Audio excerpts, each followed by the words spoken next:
All right, let's see here.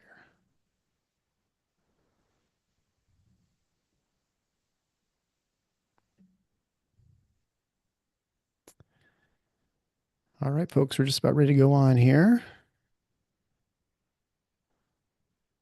Just depends how fast I can navigate my screen.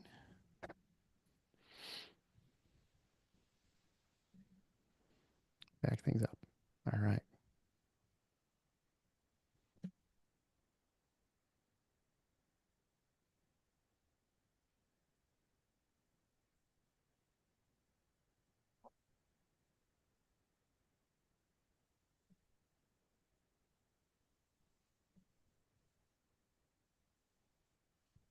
Hey, everybody, it's Eric here coming alongside Rod live after the game to talk about Michigan State's dramatic 58-55 win over the Maryland Terrapins tonight with the last second, we'll call it a two-thirds court heave by Tre Holloman.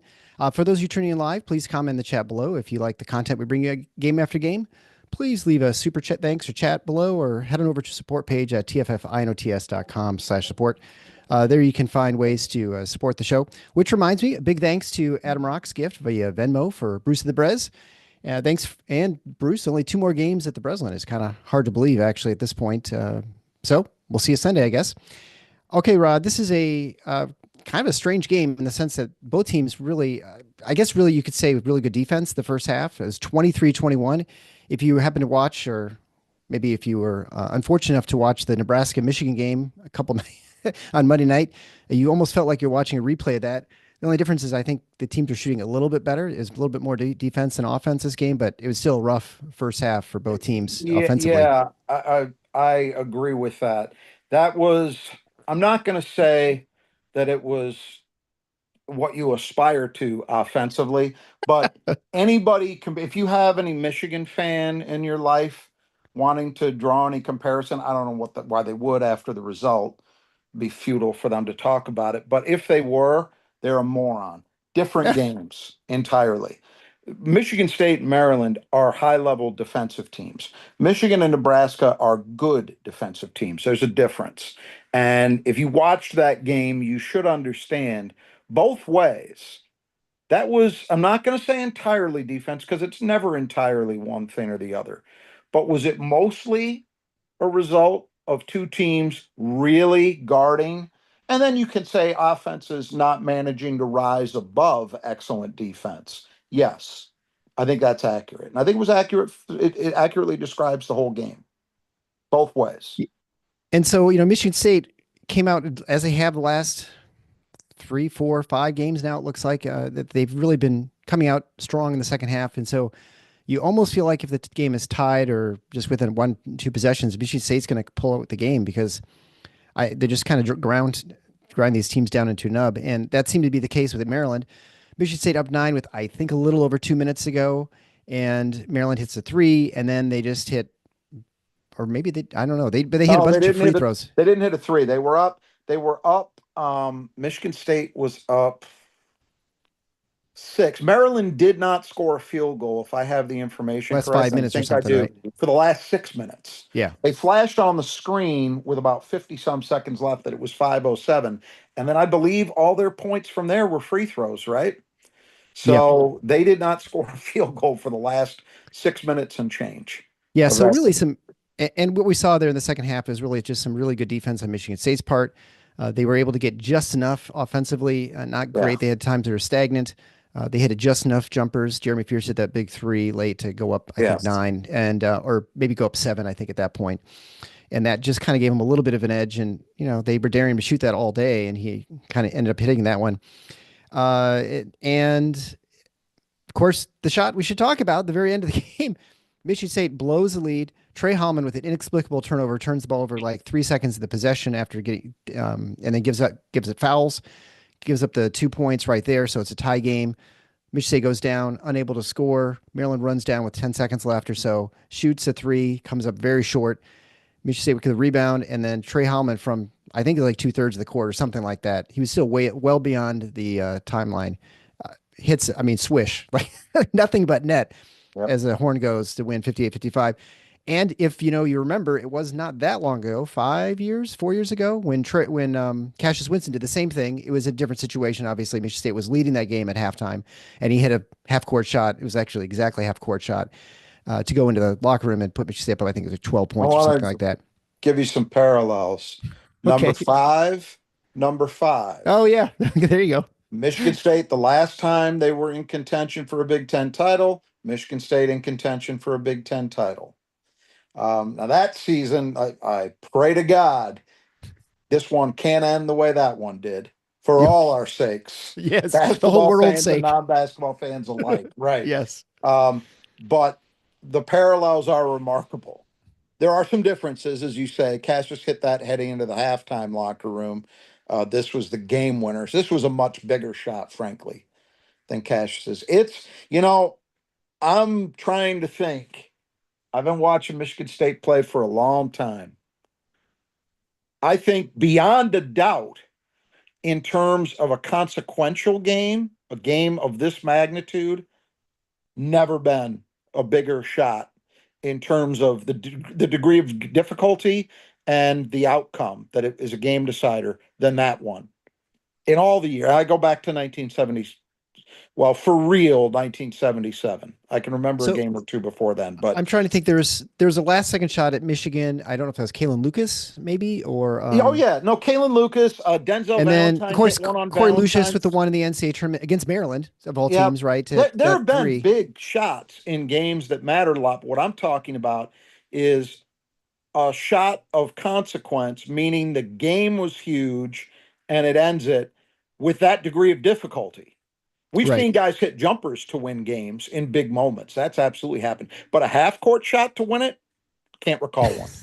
Yeah. Can't recall one. There's only a handful. I mean, the only one that's vividly in my mind, period, is Cassius's. I know other guys have hit them. I just don't remember them Well, they because don't they happen weren't. very often. No, I can remember one against Michigan State in a game that didn't end up mattering. The last game of the 1979 season, the regular season, Michigan State had already clinched a share of the title and they knew they were going to the tournament. Wes Matthews played a long time in the NBA from Wisconsin, hit a half court shot in Madison to beat MSU.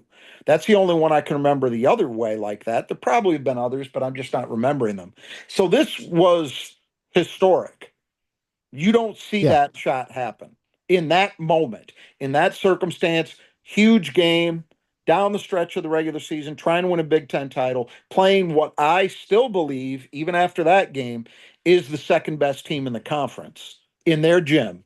And you do that to Right. win it. And you're the guy who just made a really rough mistake Yeah. to give Maryland a chance and you're the one who hits it. It's just it's got to be fate, right? Fate smiling on Michigan State. So happy for Tre, so happy for those guys because I'm with Tom Izzo, and it's not to denigrate anything Maryland did, but Michigan State, in my mind, deserved to win that game. That was not an aw shucks, we got a lucky shot and backed into it. Yeah, it was a lucky shot, Hmm. but they deserved to win that game. The basketball gods were smiling on them because I do believe they were the better team. Yeah. Well, they were leading most of that second half and pretty Yeah, comfortably, usually by a couple possessions. They were up until, again, just till the very end. I mean, I think yeah. Maryland went back and tied it. I'm going to say with 12 minutes left. It might have been a little after that. And then Michigan State went a little spurt and they just kind of held the lead from there on out. Defensively, really solid. They were forcing a lot of turnovers in Maryland. They were stopping Maryland from getting what they wanted. Rice is the only one keeping Maryland in the game with his occasional 3 pointers, and then of Huh. course the free throws. That was the other part that Yeah. that was really keeping the I, keeping I the. want to It make a was the old comment on Terps. that. We made we made a lot out of the fact that this is not the typical Maryland team that we've known and disliked, at least aesthetically, since they joined the Big Ten. Sub 200 in foul rate. What do? They go out and they get 26 free throw attempts. Yeah, shows what we know. That's just yeah, just one of those things. By the way, that last foul on Tre Holloman was not a foul. It's Yeah, one but that they'll call. It's one that exactly. they'll call. I don't question the call. When you reach across, 9 times out of 10, they're going to blow the whistle. That was clean. Yeah, Anyway, had to get that off my chest. right. So I mean, I don't know if we just talk about some of the numbers. Yeah. Jace Richardson was the only one who's doing anything in the first half offensively for Michigan State, really. He got the first, seven of, or maybe nine of 11 or 13 points or something. But Maryland really unable to get anything going. And, there is absolutely, it's absolutely true that there's a luck component to 3-point shooting. There's no question about that. I mean, the more you shoot, the more likely you make them. I mean, that's kind of goes without saying, right? It's sort of like the old Wayne Gretzky thing. You never, you never score if you never shoot, right? And so, or, You miss Jordan, 100% of the shots you never take. exactly, right? Yeah. But this is a team that is holding every opponent under 30%. And it's not, in some respects, you say, well, that there's some luck component, but it's not like free throws defense where there's really truly no defense on a free throw. There is defense on 3 points. And Michigan State has made it a commitment to stop teams from hitting threes, especially a team like Maryland that tends to shoot threes well.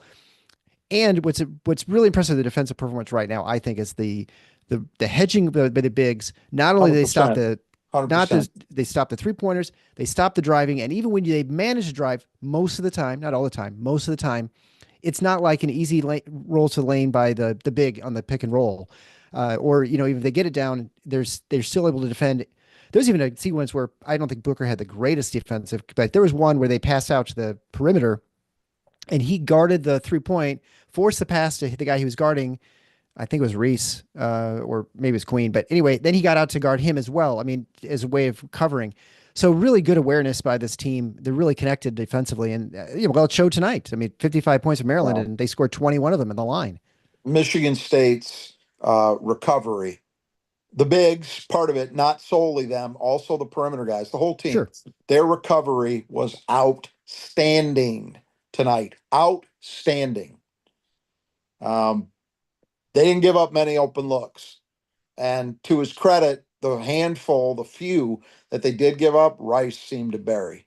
Yeah. He was really good for them. He was the only guy who had it going.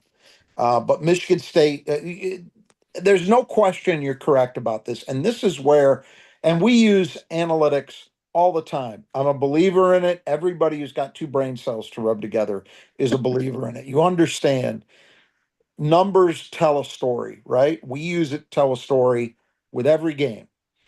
And so I am the furthest thing from a Luddite when it comes to that. However, 3-point shooting, that is something that, absent really detailed, I don't even know if synergy has great, which was at one point at least the gold standard.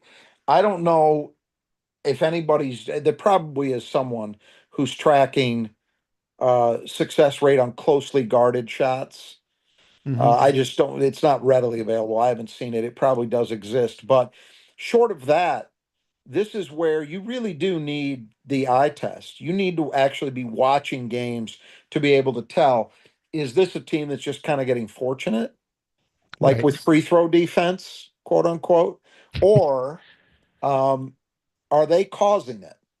And I would say in Michigan State's case, it is beyond question now that they are responsible for a lot of what opponents are not doing successfully from three. And it's because of what we just talked about. It's here's the thing. They would not be able to guard. It's truly a team effort. One thing that's happening is the bigs are hedging those screens successfully.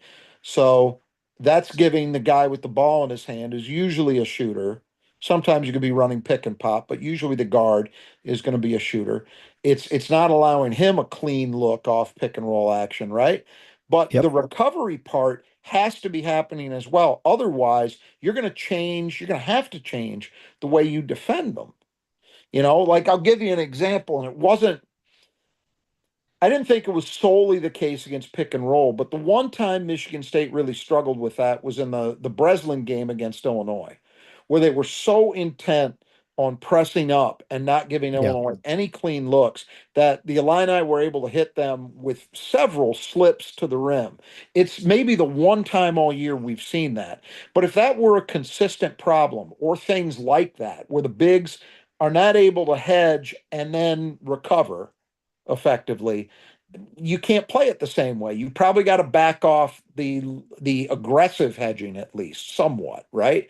And Yeah. they don't have to do that because their bigs get back. Tonight was a goddamn clinic in that. It really was, because Reese and Queen, those guys, and these guards too, like Maryland, that Crab Five they talk about, that group has been for real.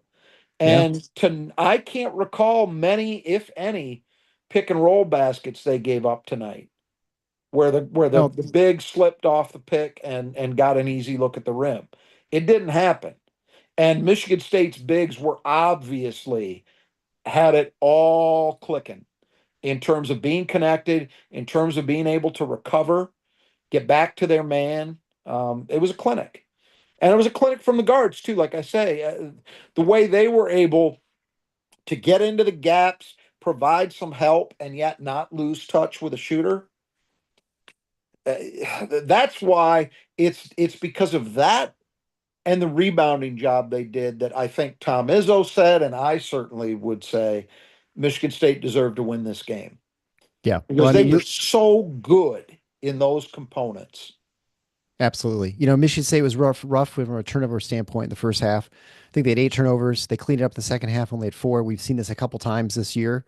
Notably, I think the Michigan game was a good example. They had Last game. 9, I think, at the half. Okay, so I yeah, think they they had ended up not, so finished with 9 and 12. 3.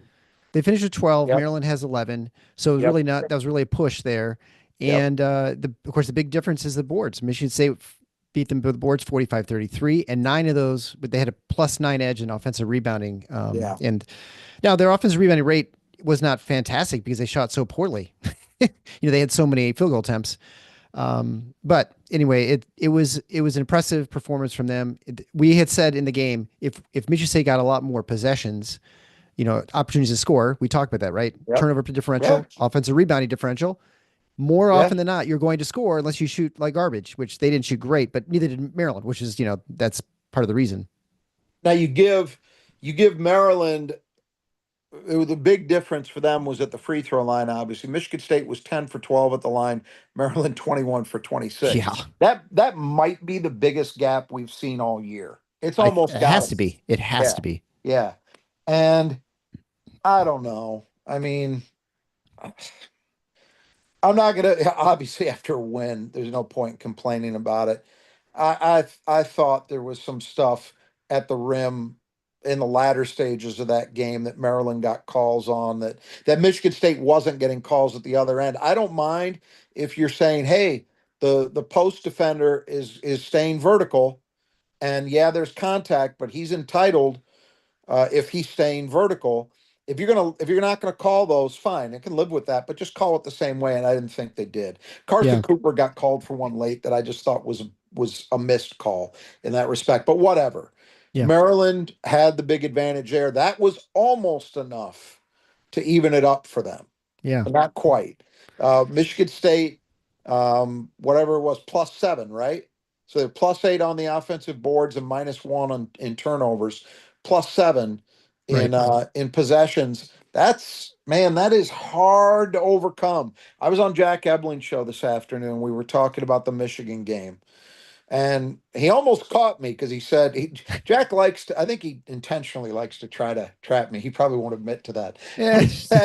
Uh, he asked me, you said one thing was the most important element of that Michigan game. What was it? And I'm scrambling to recall. I said, well, I think it was probably the possession differential, and that's what he was talking about. So Yeah. thank God I recovered on the spot. But but anyway, that's a really hard thing, especially when you're talking about good teams playing good teams. Yeah. It's really hard to overcome that. And that's been the case for Michigan. All 3 losses they've taken in the Big Ten, I think they've been -7, -11, -11 in terms of that differential. And even if you're a good team, you got to be insanely good, or the other team must just not be able to hit the broadside of a barn in order Yeah. to win with those kind of differentials. And I think for Maryland tonight, you could say much the same thing. It's hard to win when you're playing another good team and you're -7. Yeah. Not I mean, impossible, but hard. I think some numbers just explain what we're talking about. Second chance points, 10-0 edge for Michigan State. Yep. Fast break points, 11-5. We didn't talk about that, but I thought Michigan State did a pretty good job getting out running against a team that was absolutely committed to preventing that with the full as court much press as just to they slow could. things down. Yeah, they Yes. made they, but you saw the lapses. You saw they fell asleep a couple times, and Michigan Yep. State, to their credit, took advantage of Yep. every single opportunity they had against that. Absolutely. And Michigan State with three dunks. Maryland 0 for 1 from dunks, and then only hit 3 of 11 on layups for Maryland. Michigan State 10 for 20, which you'd expect it shooting at least 50% I'm from surprised they layups. were that good, to be honest with you, because I did think, especially in the first half, I thought Michigan State, it was one of the few times this year that I thought they, you could say they got bothered by Maryland's length, or they just got discombobulated by it.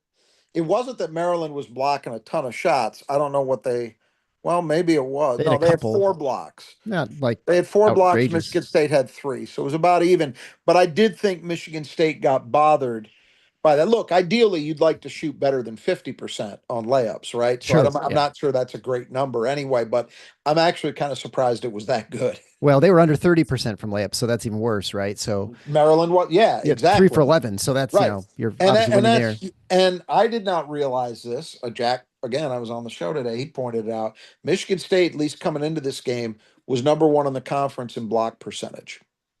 Yep. And what's interesting about it, and this was the thing I pointed out, is he was trying to think he didn't think that had ever been the case. I'm not certain of that. The team I referenced With was the 2018 team with with Jaron Jaren Jackson, Jackson. yeah, he had like Yeah, 100 blocks in this year just by himself. that one might have done it, but the thing about that team obviously is they had one elite shot blocker, and then some other guys. You remember Nick Ward could block shots occasionally. Miles could. Um, Gavin could block some off the bench. Like they had other guys around him, but they had one elite rim protector. This Michigan State team doesn't have one guy, it's a bunch of guys who do it. So Yeah. it's maybe more impressive. I don't know. Any individual performers you want to talk about with Michigan State Well, before we move yeah, on I here? mean, I do wanna highlight a couple of guys. Obviously, Jace Richardson, he's the only guy in double digits. So this was Right. very much a Michigan State kind of win. 15 points, did it without hitting any threes tonight. He was 6 of 14 from the floor overall, but 0 for 3 from deep. 3 for 3 at the line. But besides the scoring, which was important, and it kind of came in um, two different runs, I think, for him. One at the start of the game, and then one in the second half, which was really about it. But 8 Mhm. rebounds. And as the Yeah. guy who I believe I'm remembering correctly picked You him, are. You are. I yeah. did not remember during the game, but I when I looked at my paper, I'm like, holy cow, you had Richardson. So yeah, Yeah, you're I right. just he had 6 against Michigan. So he's averaging 7 rebounds a game over the last 2. That's quietly a very big development, because how often over the years do we talk about the key to Michigan State being an elite high-level rebounding team is not the bigs, it's the guards. Yep. Well, you're getting a bunch of rebounds out of a 6'3" guy. And that was huge. Uh, very, very pleased with him. Obviously, he's clearly option one now. If I was disappointed in anything down the stretch, I did not think Michigan State did a great job of getting the ball in his hands in those possessions. You knew each one of those possessions they were going to go late clock, because you're trying to squeeze the game, right? And you're in the Yeah. lead, so you have no motivation to shoot quickly. But I just thought Michigan State did not do a great job in that respect, and that's not just on. It's partially on Jace. He's got to go demand the ball. It's also on the point guard. But that was the one disappointing thing, and it's not entirely on him, just somewhat on him. But he's Yeah. the guy now. That's clear. Um, Simone Zapala, 20 minutes, 7 points, 6 boards, and a block. Quietly, very effective game. And I think maybe the last 3 games or so, he's picked it Yes. up. I agree. He Yeah. went through a little mini slump for maybe a week or two. I know Jim Comparoni and not just Jim Comparoni, actually Tom Izzo, I've heard saying that he felt like he was hitting a bit of a wall. Well, that seems to be over now. I thought the way he competed, 3 of those 6 rebounds were on the offensive end. That's a big deal. Also, 3 of Jace's were offensive, by the way. So I thought really good there. you pointed out Jeremy Fears, not a great night for him. 1 assist, 3 turnovers. He did have 4 rebounds, so he competed there. Only 2 of 7 for the floor.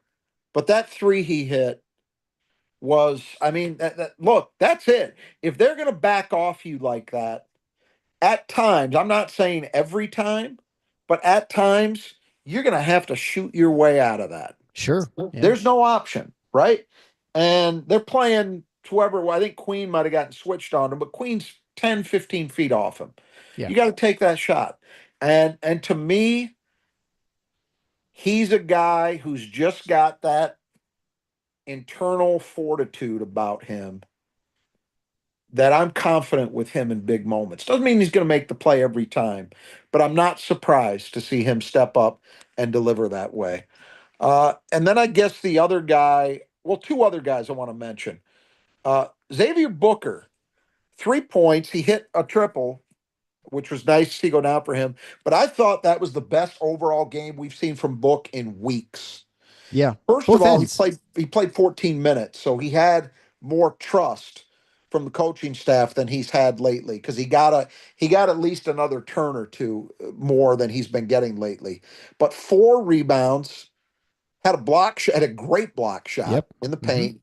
And I thought his defense, there was a play, Tom Izzo, the most excited other than maybe at the shot at the end, that he was all night. There was a play in the first half where Michigan State was rotating. Mm-hmm. I want to say it was Reese, maybe. Yeah. Reese came in and Somebody, he caught it, not expecting someone to be right there, and it traveled. and Right? Is that the one you're talking Book about? stepped up and forced that walk. That was really nice to see. And I thought he looked connected defensively every minute he was out there. So I was really happy for him. And 4 rebounds in 14 minutes, that's pretty good stuff. Yeah. And in a high level game, a lot of really good rebounders on the floor out there alongside him. And he stepped up and grabbed 4. And then Tre Holloman, you know, 1-3, only one for the look, game. 3 for 12 from the floor. 3 assists, 2 turnovers, and as you say, the most costly one it seemed of the night, where he just inexplicably puts himself in the air. We talked about Braden Smith doing that in the Purdue game. Tre did it there, and it cost them. That's why he turned the ball over, because he got himself in the air. Why you're doing that where he was on the floor, there's no reason for it. Yeah. None. But He's a guy who'll get casual at times, and that just kind of was he like a does. casual play, Yep. Yep. And it hurts when that happens, but to step up and have that moment, and yes, he's fortunate, and yes, he could take that 10 more times and maybe not hit one. Although I bet unguarded he'd probably be a little better than that. These guys are pretty remarkable. Oh yeah. Level basketball players. But that's just with the way he's been playing so well recently. And to have a day, a night, where he struggled, admittedly, for a lot of that game, but it just goes to show you, man, next play mentality. And you never know. You never know when that next play is going to come. Yeah. And I'm happy for him, obviously, because it's going to be a shot that gets remembered, no matter what happens the rest of the way. That's one people are always going to remember from him. The same way I was seeing a bunch of replays the last couple of days of Cassius's shot. Yeah, right. His 3, yeah. Right. Or So the that's half court. you're going to see that for years. Well, what's impressive about Tre, of course, is that he is a guy who does not seem to have lost confidence even during Not the at game. I all. mean, he has a mentality like, well, the next one's going to go down, and that can, I guess, it can hurt you sometimes if you really truly are off. But Yeah, but he doesn't seem to but get in his head as much as, like, Jaden definitely struggles with that more than what it seems like Tre. Tre yeah. seems to just over the brim with confidence in himself. I think that's very true. The it's why the same thing I said about Jeremy, that I just believe in him, that inside of him is a big playmaker. Jace, you don't worry about it because he's always so under control that I know his head is always right. But Jeremy and Tre, those guys, I really do believe they don't get bothered. They really don't. I think they believe in themselves enough that, hey, I might be 1 for 7, 0 for 8. Next one's going down. Yeah. And obviously that, he had planned for a over half court shot, but uh like I say, sometimes the basketball gods smile on you, you get rewarded. I thought Tre Holloman, despite the offensive struggles, he and all the rest of the Michigan State guards, as we said earlier, played at outstanding games defensively. I mean, Maryland's guards are good, but I don't want to spoil the segment we got coming up, but Yeah, right. a couple of their guys did some things at times, but the guy they really had to deal with, and that was one that Tre and Jeremy had responsibility for primarily, and they locked him up pretty good. Yeah, it's an impressive performance by Michigan State. Obviously, just because the implications of the game we've both talked about before, and I think it's not any surprise. This was the hardest game left on their schedule in the regular season.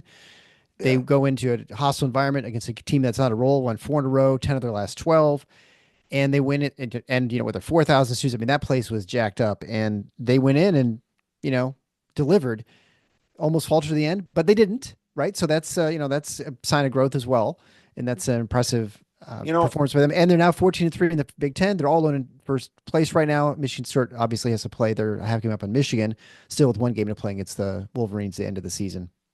one thing that I want to mention that tells some of the story, at least, about the level of defense that was played in this game. We know Michigan State is a team that, generally speaking, you can measure what kind of offensive game they're having by their assist rate, right? Um, Michigan State had, what was it? They had 7 assists, right, on 22 made field goals. That Wow. might be the worst number of the year. Maryland, which doesn't play necessarily quite the same style as Michigan State, but still, they had 15 made field goals, 4 assists. 4 assists. Gillespie averages more than that himself. They had four as a team. That is that is how you take an opposition out of what they want to do. And it was true of both teams. So I'll give Maryland credit.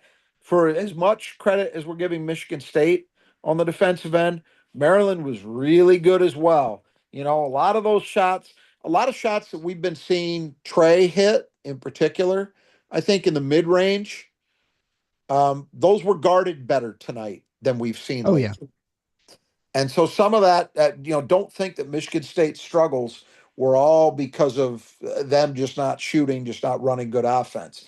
I give Maryland a lot of credit. That's a very good defensive team in their own right.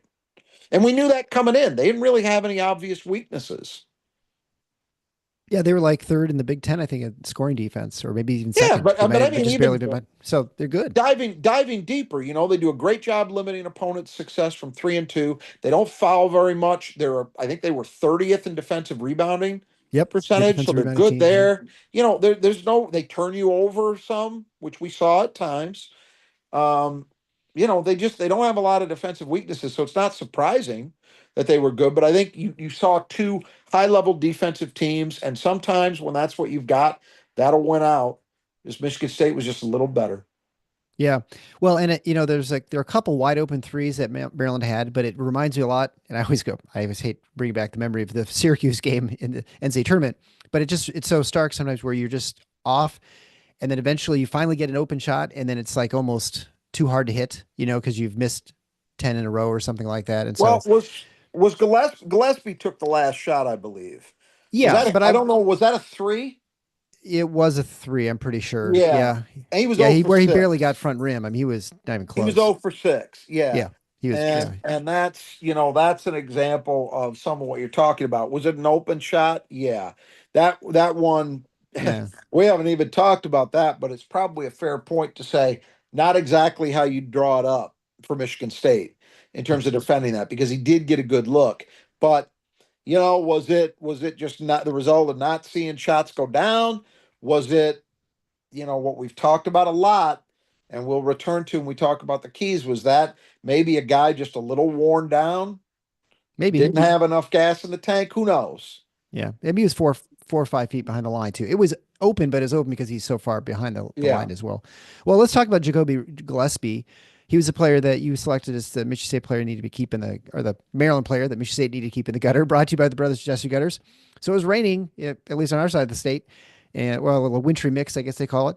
So that means that you make sure you have functioning gutters. If you have gutters anywhere in your house, your business, make sure they're working right. And if they're not, or you need something changed, contact the brothers Jesse Gutters. They do fantastic work. They're on the east and the west side of the state of Michigan.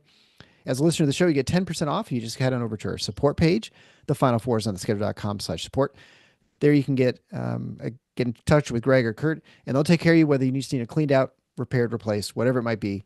There's a good time to get it taken care of now before it gets really busy later in the spring when people realize all the problems they got that they haven't been taken care of. So Ja'Kobi Gillespie, he was 2 for 10 from the field, 0 for 6 from three, as you mentioned, 11 for 11 from the line. So that's where he got all his points. Give him 15 points, 2 rebounds, 3 assists, 3 turnovers, and a steal, or 2 steals and no blocks. So I think they kept him. I'd say they kept him gutter adjacent. This is one of those players. He's a really good player. He still found a way to score and contribute to the game. But I thought they kept him out of his usual game. He was not able to get to the basket a ton, although I guess you could argue he did some in the sense that he's forcing some fouls, but for the most part, he was not able to impact the game, I think, as significantly as you worry about getting Reese and Queen going. What did we talk about in the preview? The way Michigan State handled Braden Smith. Braden Smith scored 17 against Michigan State. Right. So he did some damage. He had 8 assists, did some damage. He also had 6 turnovers. Michigan State made him less efficient than he normally is and than he needs to be for Purdue to win, right? Yep. That's what happened here. It's not that Ja'Kobi Gillespie didn't do anything, and we talked about that. You're not going to shut him out. He had 15 points. That's right at his average, I think. I think he's averaging 14 and change. That was a 15 he had to work his ass off for. 2 for 10 from the floor, 0 for 6 from 3. Now, you're right. He got to the line and he hit him. He was 11 for 11. So it wasn't that Michigan State shut him out, but they did exactly what I hoped they'd do over the course of 40 minutes, and he played 37 of them, by the way. So of their 5 starters, well, I'll come back to this. They made him work for everything he got. 3 assists to 3 turnovers. Hey, you take that every day of the week with that guy. That guy's got a better than 2-to-1 ratio. He averages a little over 5 assists per game. They hold him to 3. Absolutely, that's a check mark for Michigan State. We're never going to take him away completely, or it would have been shocking if they had, but they prevented him from doing the things that Maryland relies upon him to do. And as you noted, some of the impact of that, a lot of it, in fact, was what Maryland's bigs were not able to get done. Those 2 guys combined for 14 points. That's crazy. Yep. And by the way, not efficient at all. If you would have told me before the game Derek Queen would go 2 for 11 from the floor, I would have said you're out of your mind. Well, that's what happened. Yeah, because they averaged 30 points combined. Right? Julian, right. So less than half of what they normally get. Julian Reese, 2 for 7 from the floor. Yeah. And some of that is, let's make no mistake, Michigan State's bigs stayed long and strong in this game. But some of that is Michigan State, the totality of that defense, because it's not just the guards. You start with them. It's also the bigs hedging, as we talked about.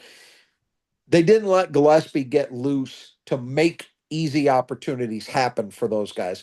Everything Maryland got tonight, they had to work for. Now, the same is true for Michigan State. Everything Michigan State got, they had to work for. Nothing came easily, maybe other than Cohen Carr's dunk was the only one.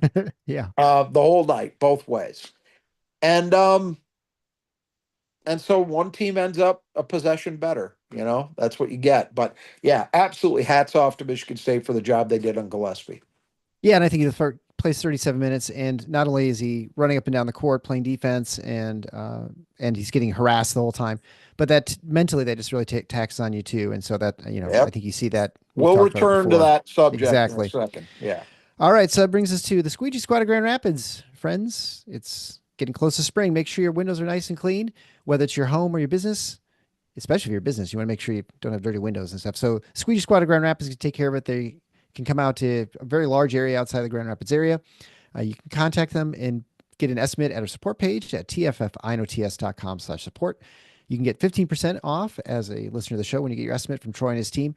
They've cleaned our windows in our house. They do fantastic work. They are super professional, and they do nice things with get up on the ladder so you don't have to. So you stay nice and safe and let the professionals do that stuff because, frankly, who wants to get in ladders, especially in this kind of weather? They'll come out right now. It's a good time to get it all done before spring really hits, and so before they get super busy. So heading over to our support page to get that. And so they sponsor the Who Cleans the Glass Best, which is obviously them, but for Michigan State, Rod wins again. You're now back up 14-9. You had Cooper and Richardson. I thought you had Cooper and I thought you had Cooper and Fiddler for some reason. So I No. thought, oh, actually I did pretty well. But yeah, Richardson with 8, Cooper, right? He had 8, and Yep. Cooper And had Cooper at 5. Cooper had 5. Kohler came back. He did not have many rebounds because he had to sit most of that first half, and then he, with the foul trouble, came back and ended up with 8 rebounds. And then I also had Carr who had 1. So you pulled off there. And again, just to reiterate, great performance from Michigan State on the boards, both ends. They really don't. I mean, I can't. I guess Maryland got a couple offensive rebounds. I hardly remember them. Usually, I feel like they were ones that punish you, but I guess the fact they got no points off the second chance points Yep. points out that they got them, but they didn't really do anything with them. And Michigan State punished them just enough on the offensive boards, and you got just enough second chance points to, of course, pull out the win. Yeah. So this is what, 14-9? Yeah, it's 14-9. I got to catch you in the postseason now. That's really what it's coming down to. But there's plenty. I think there are plenty of games to go. So I'm not Well, going to give let's up hope. yet. Let's hope. Yeah. I'm Yeah, I'm I'm definitely in the camp of wanting you to have more opportunities. I'd love for there to be 9 more postseason games. How does that sound? That'd be Yeah. fantastic. Yeah. We'll see how it turns out. All right, so let's get to the keys of the game brought to you by Nudge Printing. I'm wearing my Final Fours on the schedule hoodie, which I think we'll probably have available if people are interested. Again, pretty soon. Probably it's about time to offer those up again. You get that all at Nudge Printing. They can also print custom stuff for you if you want. You can go to fabricatedcustoms.com. Either way, you can get 20% off as a listener of the show. Just type in Final Four as a one word in the coupon code when you check out. They have a huge selection of Spartan apparel, all kinds of things, coats, hats. They got stickers, the fat heads for the wall, all kinds of things. Head on over there. Gigantic selection, nudgeprinting.com. You won't regret it. And it's the super high quality, all made here in Michigan. So you will not be disappointed. It's favorite stuff for my family. We just ordered another shirt and sticker for my family. And we just can't get enough Nudge stuff because it's good. Although I did mention before, one of the problem is it lasts so long and it looks good even after multiple washings. They used to start accumulating Nudge Printing apparel, but that's a good problem to have. All right, so first key of the game was atmosphere. It was an absolutely electric atmosphere. It's better than I remember for at least like almost 10 years. I feel like at Maryland, because I feel like this, when they joined the league, it used to be like that. Like it just Yeah. be, an overwhelming sort of atmosphere.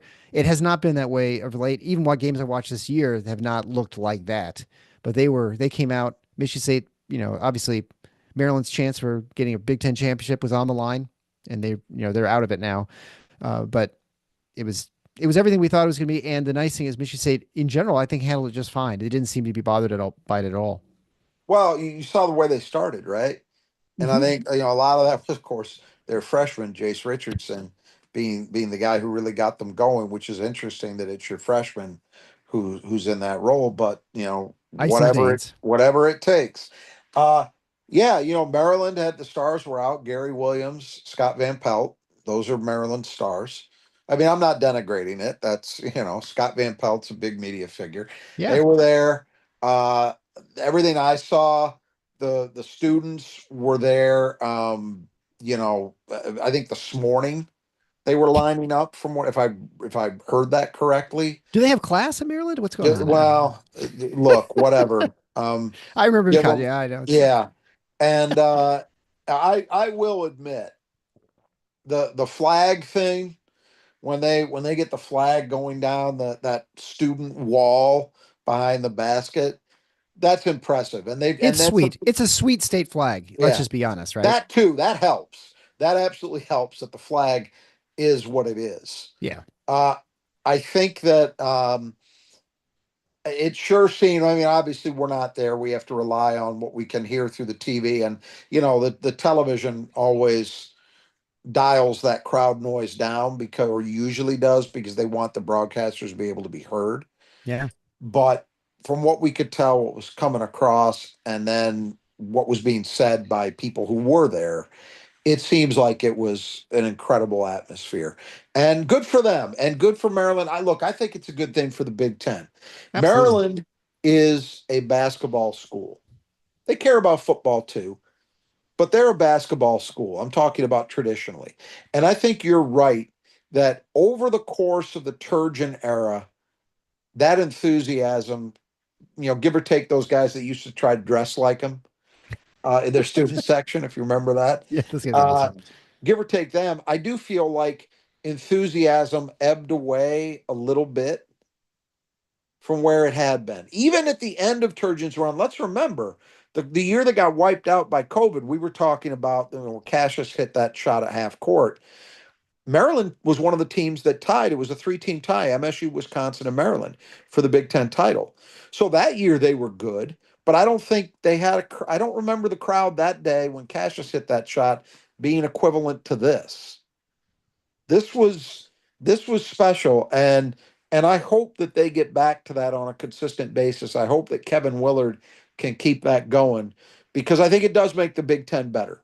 I don't know about you. I don't think we've talked about it at all, or maybe just in passing this year. But I'm as predictable as the day is long because you're going to have ESPN leading the charge. But all the SEC talk, I'm worn out, absolutely worn out by it. And I can say that while also acknowledging that based on the numbers, there's some justification to it. They're clearly the best league in the country, but I don't want to be hearing that garbage year in year out. This is the Big Ten. We play basketball here, and Maryland should be a good program in this league. They sit right in the middle of one of the best recruiting turfs in the country. They have tradition. They're at least capable, as you saw tonight, of having fan support. They should be good, and that makes the Big Ten better. So that's I'll get off my high horse, but I'm glad. I was glad to see it. I'm even happier Michigan State won in that environment, and they did handle it. But I want to see that consistently from Maryland because I think that's what it should be. Yeah. Well, I mean, they're not a football school. They haven't been since they joined the Big Ten. You Ever Rutgers joined the Big really? Ten. When they were Well, in the right. ACC, they weren't a football. I mean, they're Of course okay, not. but they're a Yeah. football school the way that Purdue is a football school. Yeah, yeah, You exactly. No, I know? mean, that's my Yeah. point. Like Rutgers joined and they were not in anything school. I mean, I Right. don't know what they were good at. Maryland, you think, well, you're getting a good basketball tradition. They, had won a national title Yeah. with, they've, came out of the ACC, which is a good basketball conference in general in the past. But you didn't expect anything from the football program. You haven't seen anything since. I mean, they get a bowl game occasionally, but for the most part, they're terrible at Right. football. So they should be basketball. I mean, lean into what you're good at, right?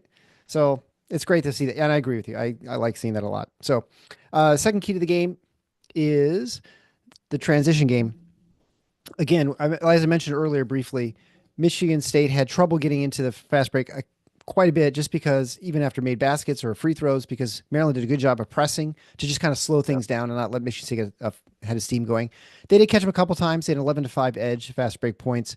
And so in that sense, I thought Michigan State did a pretty decent job because it was just such hard sledding in the half court that anything you can get in a fast break, as we always say, is something to your advantage. So they did okay there, I think. Uh, yeah. I think they took advantage of the opportunities that were there. I think Maryland's pressure was really effective, and that's why they were doing that. They were doing that to certainly off makes. They were doing that to try to slow down Michigan State's normal push that we see, and it worked. When MSU wasn't turning the ball over, it took time for them to get across half court. There was the one time I thought they handled that press really well was ironically when they got the ball to Cohen in the middle. In the It first was in half, the yes. first half. Yep. And he took it right down the pipe, and was it Zapala that he Yep. hit, I think, for a dunk? Yeah, that was really nice. An example of attacking pressure. But look, I got to give credit to Maryland. I don't think I don't think that they uh, gave Michigan State many opportunities to attack because of the Yeah. way they played it. I hats off to Kevin Willard, man. That was a good move, and he's fortunate that he's got personnel that can play that way. Not everybody does. Now, there are a lot of teams that you try to do that. Michigan State would punish them for it because they'll be sloppy. Maryland was really good. They were really responsible. They weren't taking unnecessary risks with it, trying to trap to force a turnover. They were sound because the primary objective wasn't turn Michigan State over. It was keep Michigan State out of transition and make them use some clock. And Yeah. it worked. They did the job. But MSU did get just enough in their transition game that you'd give them the edge. Obviously not on par with what they normally do, but we kind of figured that wouldn't happen anyway. Well, and we always talk about, especially the Big Ten games, generally against good teams. You're talking about it. The difference between winning and losing games is one, two possessions. It's not a whole. It's Absolutely. not. They're not big margins. This is not like the ACC where you win by 25 every night, right? So, so it's you got to every little bit helps, and so any edge you can get somewhere, one place or the other, and one of the edges we expect from Michigan State, which they didn't get tonight, was the foul line. Michigan State Yep. very good from the foul line, 10 of 12. That's you can't really ask for too much more than that. Over 80%. But unfortunately, Maryland 21 for 26. They almost had more makes than Michigan State had makes and misses, or like total shots or whatever. So it's a huge edge for Maryland. We did not expect this. We expect Michigan State. I would say that I think Maryland did a good job in disguising defense, making things a little bit tricky. They did. That especially when Jeremy was out there, they've sort of dared him to shoot. He'd drive in. And I do think that sometimes he probably just needs to go and attack a little bit more. I mean, he did that against Michigan. yeah, Yeah. Michigan. I'm trying to remember who it was who he went up against. Oh, Golden. It He was went up right Golden. into Yeah. Golden's chest and Yep. scored. I think he could do that a little bit more often because he goes in and then he turns around and now you're kind of in a scramble. And the problem too is that he tends to do that with 8 seconds left on the clock. And now you've got Cooper shooting a three. You've got Yep. Fiddler shooting a hand grenade. So that's about the only thing I would say that from a he should be able to draw more fouls, I think, getting in there. Yeah. But It's 3 of 4. I think the Purdue game they were actually okay mhm. in foul shot attempts, but it's funny this 4-game win streak against ranked opponents. Well, 3 ranked opponents in Illinois, but um, that they're not, for the most part, they're not getting to the line the way they have most of the year. That's a little bit disappointing. The thing that was surprising about this game was that Maryland got there so much. But, look, it's the Big Ten, and we know that at least at times this comes with the territory when you go on the road. You can't ever know. Again, I was referencing my appearance with Jack this afternoon. One of the things he was mentioning is he thought that Michigan State would try to make it a goal to get Maryland's bigs in foul trouble early, which didn't really happen.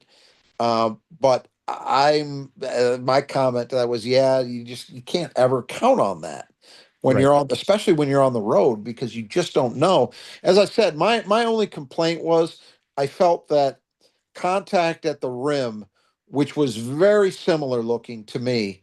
I thought Maryland got the benefit of the doubt on those calls. They got to the line on a lot of those, and I didn't think Michigan State got the benefit of the doubt when it happened for them.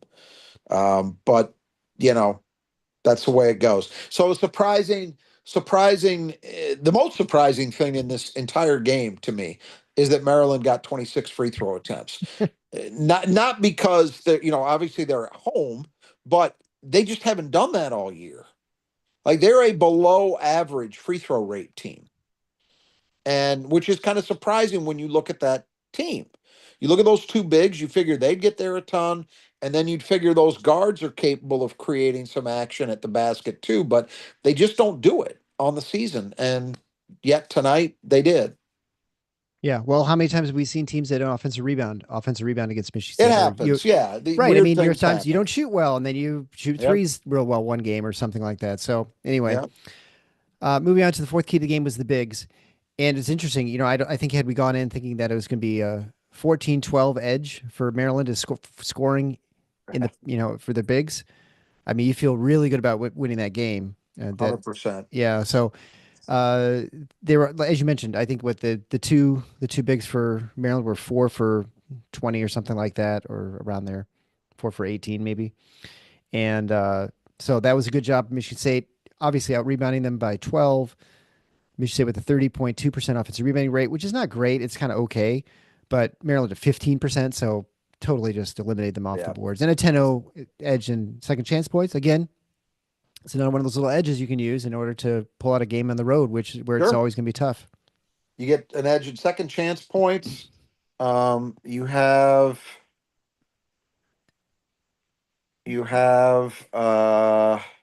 you're even in points off turnovers. 8-8. Yep. Yep. And you have an edge in transition. That, that stuff, all that stuff can help you overcome what happened on the free throw line. I think Yep. that's where it mattered for Michigan State that they had that big deficit, but they did all those other things. Turn into the bigs. I, again, it's a team deal because I do think part of what limited Maryland's bigs is that they didn't get the quality of shots they're used to getting, in part because Gillespie was kind of handled in Yep. that way. They didn't let him get loose, get into the lane and create easy chances for those guys. Everything that Queen and Reese took was contested, you know? And I I think you'd be hard pressed to name a game where Michigan State played better against bigs like that. I mean, they don't see many teams that roll out bigs like that. You could argue Michigan, They're and different. I think they were better tonight than they were against Michigan's bigs. Um, I mean, who Indiana would be the else? one. Indiana would be the other one, Indiana right? was the one Merlin, where they went, Ballo. yeah, where they struggled. So this is clearly the best. Clearly the best. And it was impressive. There's no two ways about it. But again, it wasn't. I want to give Carson and Zapala and Kohler their due, and Book their due, but it wasn't just those guys because some of it was also the caliber of defense that the guards were playing that just limited those chances, easy chances that those guys are used to getting. All right. I mean, Then I the fifth thought and I thought oh, they got just one more thing. I yeah, thought sure. they Go ahead. got to Queen because I think Queen took a couple shots in that second half that I think he was frustrated and he found himself loose from three, or so he thought. And he's a terrible 3-point shooter. I think he will be better as his career goes on, but right now he's a bad 3-point shooter. And I think those were frustration choices that he made Yeah. because of the way Michigan State was handling him. Right. He's like, I finally open. I'm just going to take it. Yeah. And he hit that first really long two to start the game to open up, and Yep. And maybe he got a nothing, little, nothing after a that. little, Not a like little bit, that. yeah, a little bit over confident over his I shot after would, that. one other thing, not strictly the bigs, but I do want to give credit though. The play in the first half that Jordan Geronimo made at the rim against Oh Colin yeah, Carr. And we talked about Jordan Geronimo a little bit because he's been around the Big Ten, it seems like 20 years. Uh, there are not, there might not be another guy in the Big Ten that could make that play against Cohen. He might be the only one. I might be forgetting somebody, but uh, that was impressive. To meet Cohen at the summit and be strong enough to not have Cohen go through him, that was impressive. all right. So the fifth and final key to the game is no boss, and so this is just a reflection of Michigan State and how they just wear teams down. They had a big edge as far as second half point edge in this game until very late, obviously. So they end up with a +5, but because they're down two at half, and they win by 3 or so. They end up +5, not as impressive as previous games, but you really saw that. I mean, they were up and they were pretty up, kind of cruising along for most of that second half, at least the back end of that second half, which is what we've seen most of the games recently. And this is a team that their depth, and I think the fact that it's later in the season really makes a big difference, and that's why you're seeing the separation more Yes. now than you were maybe earlier in the Big Ten season, because these guys, especially a team like Maryland, these guys are all playing 30 plus minutes every game, and so now by the end of the season, now they're going against guys who've been playing in the 20s the whole season, and all with different ways of of scoring and being effective. And again, that's the mental aspect too, right? From a scouting report, oh, that's right. They've got like three lefties out there. And I mean, it's like, Michigan State is probably a very complicated team to scout. And Yep. then to try and do that when you're tired at the end of the game makes it even worse. Yep. And they obviously were too tired to have an effective two-thirds court defensive play Yeah, at the right. end of the game. No, but in all seriousness, so Maryland, four starters, everybody except Miguel played at least 34 minutes. Rodney Rice played 39. Miguel played only 22 because he was in foul trouble. Yeah, he played like Um, four in the first half, I feel like. Yeah. right. So how much of a factor was it? Well, we can go back and forth on this. Maryland was, they were only outscored by 5, so that's not quite the level. The In this 4-game win streak, the next closest second half margin for MSU was +7 against Purdue. Mm-hmm. So this was the closest that somebody's played them in the second half. Maryland obviously had it tied, actually had a possession with a chance to win it. So you can't go too far with the no mas thing in this game. I think give credit to Maryland for finding a way, but no field goals in the last 6 minutes and change. Now, did they get fouled, get to the line, score some down the stretch? Yes, they did. But I repeat, no field goals in the last 6 minutes and change. That last shot we talked about, yeah, maybe Gillespie was a step or two deeper than you'd want, but normally when you see a guy front rim it, it's usually a sign of that he's tired. Right. And I'm not going to say that's entirely what it came down to, but I don't think you can dismiss the impact that Michigan State's rotation, their relative freshness, energy, all of that had on that sequence. It's not the only thing that's at work. He struggled all night shooting the jumper, but might that have been a factor there? A little one. I think it was definitely a factor with that no field goals in the last 6 minutes and change bit for sure. Um, so I don't know. Not the impact that we've seen in other games lately, but I'm not ready to say it was no impact. Yeah, I think the point you made too about field goals. We look at the Illinois game. Illinois doesn't score. Well, they scored -2 points the last 8 minutes of the game, right? So obviously Yeah. no field goals. Michigan doesn't score in the last 4+ minutes of the game, so obviously no field goals there. Maryland scored, but they didn't have any field goals in the last 5 minutes of the game. I don't remember Purdue, but I don't think Purdue did a whole Purdue hit lot a late. Purdue hit a 3 by Lawyer in garbage time with like 10 Right, seconds exactly. left. So again, I mean, they are suffocating these teams by the end of the. This is sort of like what we used to see from Michigan State. The only thing Michigan State's not Yep. doing right now is they're not hitting a lot of these shots that are, we hope they hit, like Jaden. You hope he hits a couple more threes. Although I guess he's 50% today. He only shot two. He's 1 for 2. Yeah. Hollman, you would expect of those three he took, they're all pretty good looks. You'd expect him Well, to hit a couple of I, those, but I mentioned earlier, I do think if there's a criticism to be fairly levied at Michigan State in this one, it's that their offense down the stretch, like in the last 2 minutes, was really not good. yeah, Like stagnant. yeah, no movement, not getting the ball into the right guy's hands. Way too late to really do anything. I mean, Maryland's a good enough defensive team that I don't think you can play passively and think that you're just going to be able to get a good look starting to initiate offense with 10 seconds left on the clock. I'm all for using clock, and I understand why they were doing it. Right. It's a sound strategy, but I think what you saw was if you give that team basically a 20-second pass where they don't really have to defend, and they're able to. The clock is shrunk to 10 seconds.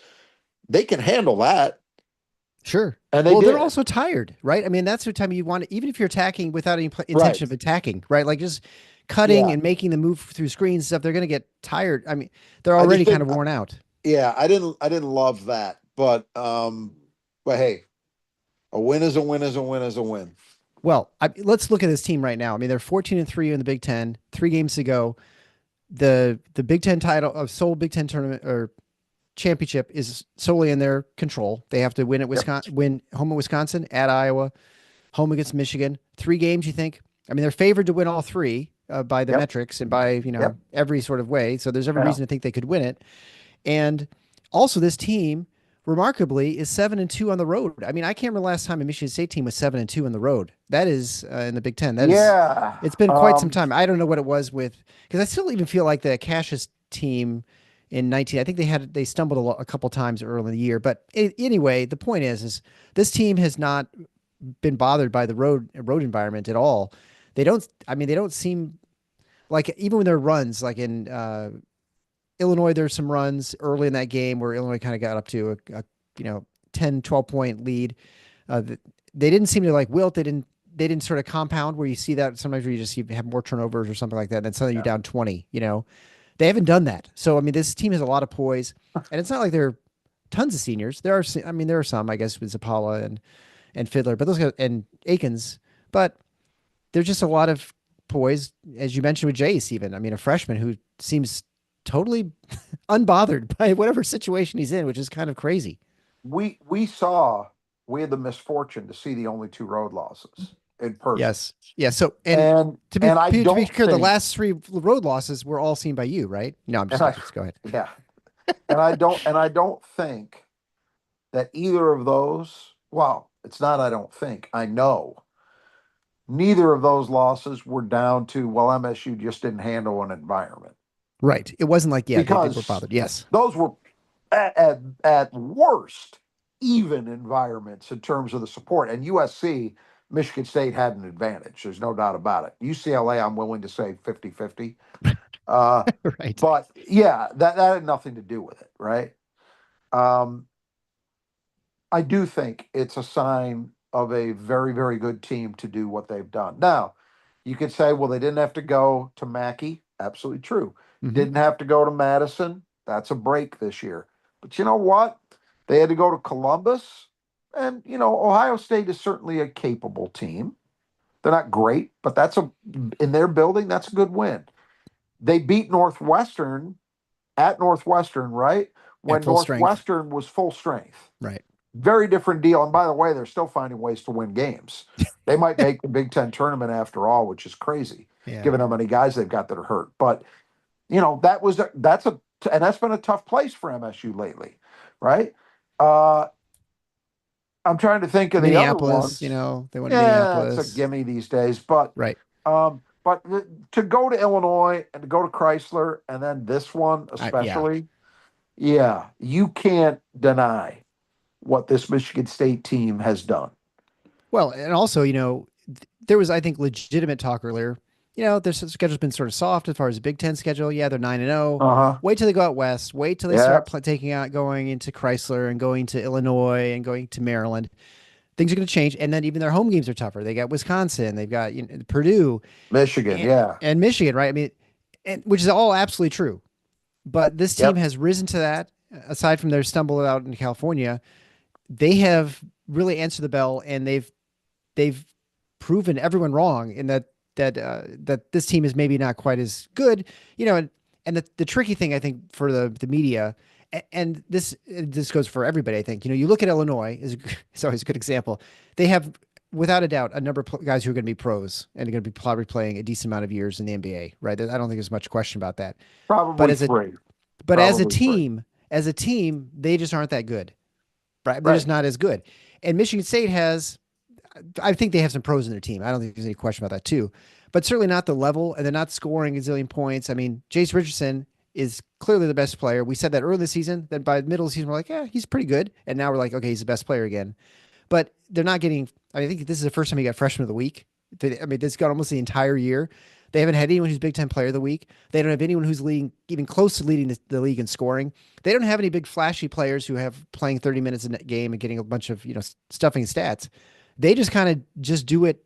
I don't know, like put their their work hat on or something, and just kind of get the job done. Well, And so it's not a traditional way, and so it's not, I think, picked up by the media and by just fans just kind of casually watching. Like, well, how's this team winning? They only their best leading scores scores 13 a game. How's that even possible?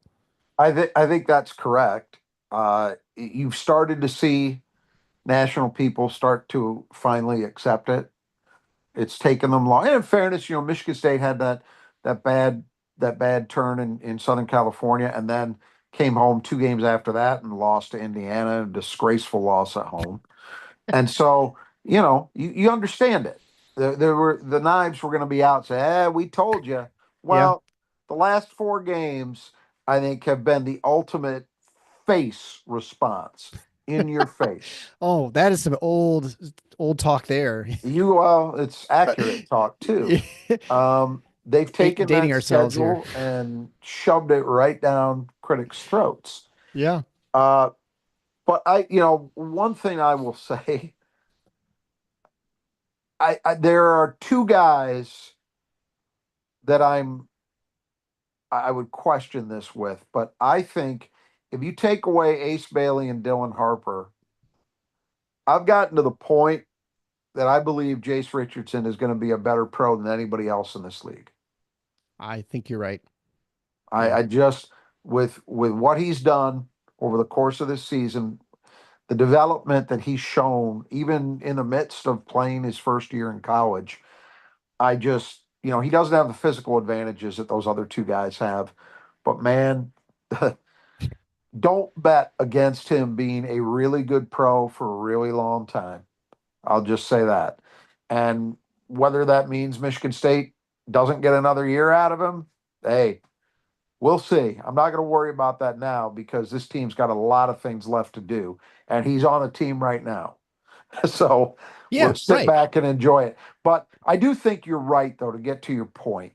I do think you're right about the reasons that people have struggled to understand this Michigan State team. And that even goes for a lot of Michigan State fans. You know, the Maybe more strength in so. numbers thing is real. Yeah. It's 100% real. Tonight's a prime example of that. You have one guy in double digits, and this was a good game from Jace. It wasn't his best game by a long shot. He wasn't dominant offensively the way we've seen him be in some other games. He was just the best they had. But you look up and down the roster, and all 10 guys that played scored. You know, you talk about Book.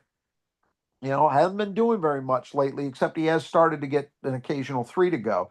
Well, he gives you a 3, but he also gives you good minutes defensively and on the boards.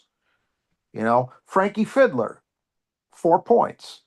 And you say, well, that's still 4 points. What's that? But 3-point game, it all matters. Yeah. We talked about Zapala. His best game probably in several weeks, I think, was tonight with 7 and 6 and really good interior defense. Those are guys that are at the end of the rotation in terms of minutes. You know, and that's we've talked about it all year. They've always had a knack for finding somebody to step up when needed. And tonight was no exception. Like they found just enough plays from just enough guys to get over the line. And you do it against the best starting 5 in the conference, one of the best starting 5s in the country. And it Yeah. does go to show you that as much as it's unconventional, you can win like this. You don't typically have we've talked about deep teams at Michigan State for years. No, Tom that's Izzo just the usually has a deep rotation compared to other teams.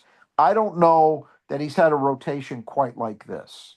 not where you're playing 10 over 10 minutes. I mean, that's really Yeah, weird. That's exactly. really strange. This is different. And you know what it reminds me of just a little bit. I don't want to take this analogy too far, but those of our listeners who are baseball fans may recall that last season AJ Hinch and the Detroit Tigers got to a point, probably I want to say it was mid-August-ish, where they were just running out of starters. They had traded Jack Flaherty at the deadline, so they were down one there. Reese Olson got hurt, was out for the rest of the season. So it was basically Skubal and whoever you can call up from Toledo, Yeah. right? And so AJ Hinch started using his bullpen, not just, obviously people in recent years have gone with this openers concept where you actually have a bullpen day where you got a guy who maybe is going to throw 3 innings to start the game out of your bullpen, and then other relievers are going to follow, and you get through it. But nobody has ever done it the way the Tigers did. And he referred to it as pitching chaos, because he would say from game to game, he doesn't even know. It's kind of an analogy to Tom Izzo talking about from game to game, he doesn't know who the guy is to stop. So how can the other team know? It was the Right. same thing for AJ Hinch. He never knew day to day beyond who was going to start the game, who might enter the game, because it was literally chaotic. And it worked. They got to the incredible run. They got to the playoffs and they won a series there. They took Cleveland to the brink. They came within one game of getting to the ALCS. And there you go. They're not Yeah. planning on doing that this year. Just like I don't think Tom Izzo is necessarily planning on having this kind of thing next season. Maybe he will, but I don't think you'd plan on it. But sometimes things just evolve in a certain way, right? Yeah. And that's what's happened. That this is what Michigan State's team is. They got 10 guys who you can roll out there and have a reasonable level of confidence that you're going to get enough positive plays from enough guys to get you a win. And that's their formula, and it's worked so far. I see no reason to think it can't continue. Yeah, and I think the key too is they're not just playing 10 guys. It's not like they've got five just kind of guys who are just taking up space. There are plenty of years when the rotation's 8 or 9 deep, but that ninth guy is not really going Right. to contribute much of anything, and you don't expect much except him just give someone a blow, while they're on the bench. Whereas this team, everyone contributes something and brings something Yeah. usually a little bit different too, which And you don't makes know it on a weird. given night, you don't know who it's going to be. There have been nights this year where we've said, probably the two guys that are, I'm going to guess, I haven't verified this, definitely since conference play started, that are playing the fewest minutes, I would guess would be Fiddler and Booker. Sure, I think I that's think you're right. probably right. Hmm. But there are nights each of those guys have carried it, Hmm. have been the biggest factor, or a big factor at least, in a victory, right? So Yeah. that's your ninth and tenth guy in this group. That there are nights that they step up and do it. Yeah. And So and that the key too is they're not scoring 60 points a game usually, right? They're scoring usually 80. So it's not like these guys are having struggling out there scoring either. I mean, today was a exactly, struggle. they're Yeah. not, tonight aside, they're not slugging it out in 51-49, swamp fest. It's exciting basketball.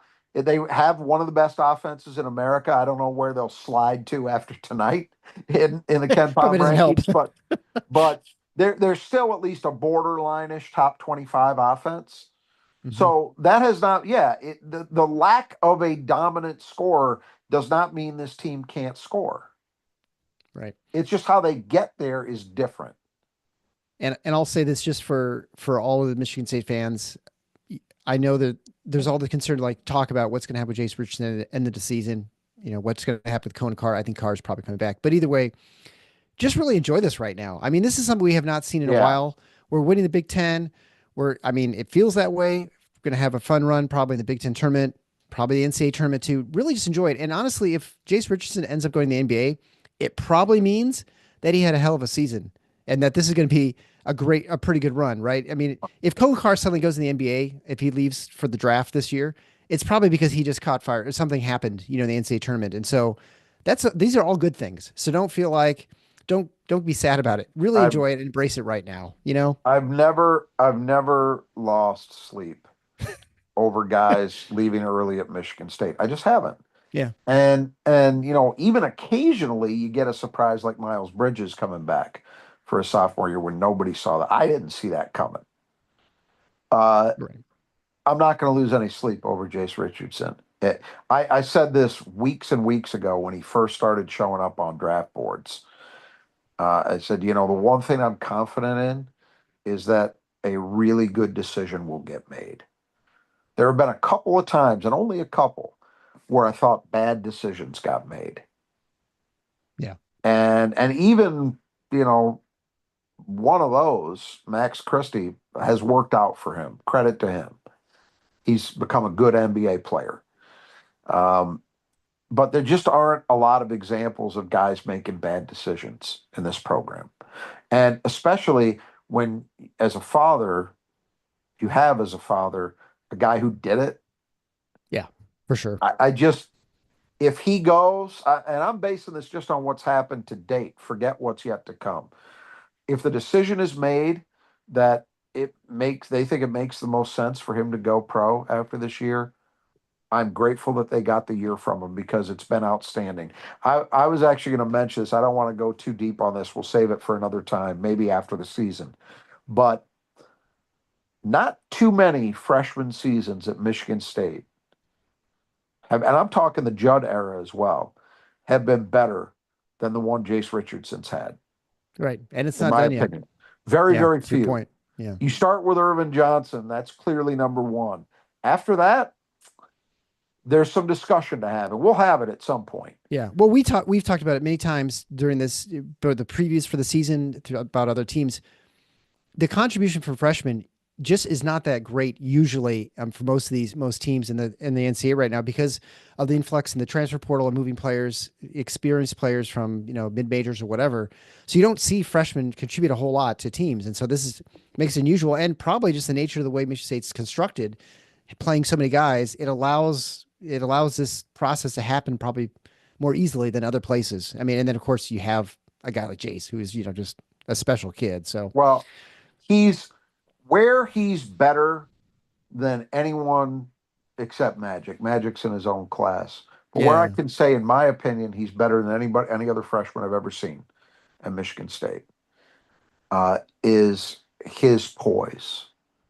That he plays such a smart game, never gets rattled, never, I think, rushes into anything, gets sped up.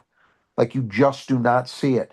And you don't see that from freshmen. That's why, and I said this quite a while ago, a couple months ago probably, and I'm sticking by it. I'm not saying their games are 100% the same, but more than anybody else I can think of, he reminds me of Joe Dumars. And it's because of that. It's the same way that Joe Dumars, from the first day he got in the NBA, or at least the first time I saw him, he seemed like a guy who was an 8-year vet. I don't know what he mhm, was like at McNeese State, but I'm guessing it was pretty similar. probably. Uh, Jace Richardson, his demeanor and the way that, like Joe Dumars, he can kind of do everything. There's no one thing that leaps out at you and says, "Wow, he just has an unreal, Allen Iverson level handle," or "He's the greatest passer I've seen since Magic," or he's just he's a Ja Morant kind of athlete. Like there's none of those things, but the total package is he's good at everything, and Yeah. that was kind of Joe Dumars too. Yep. So anyway, that's my 2 cents on him, but.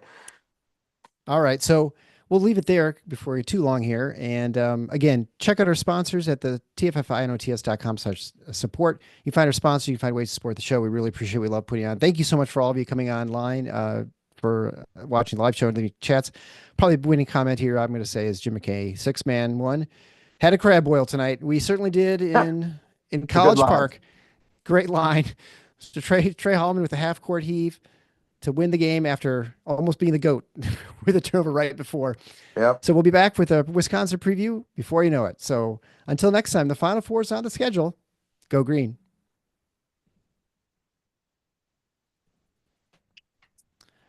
All right. Well, thanks a lot, guys. I appreciate all of you who are sticking on there and sticking with us, and for everyone coming on. It's really been a lot of fun here as I attempt to quickly. Oh, there we go.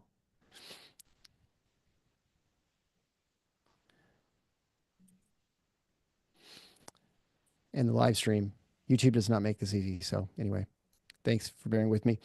And make sure if you've not had a chance to subscribe to the show, make sure you hit the notification bell if you've not already, so that you're aware the next time we have one of these shows. So until next time, see you guys. Bye.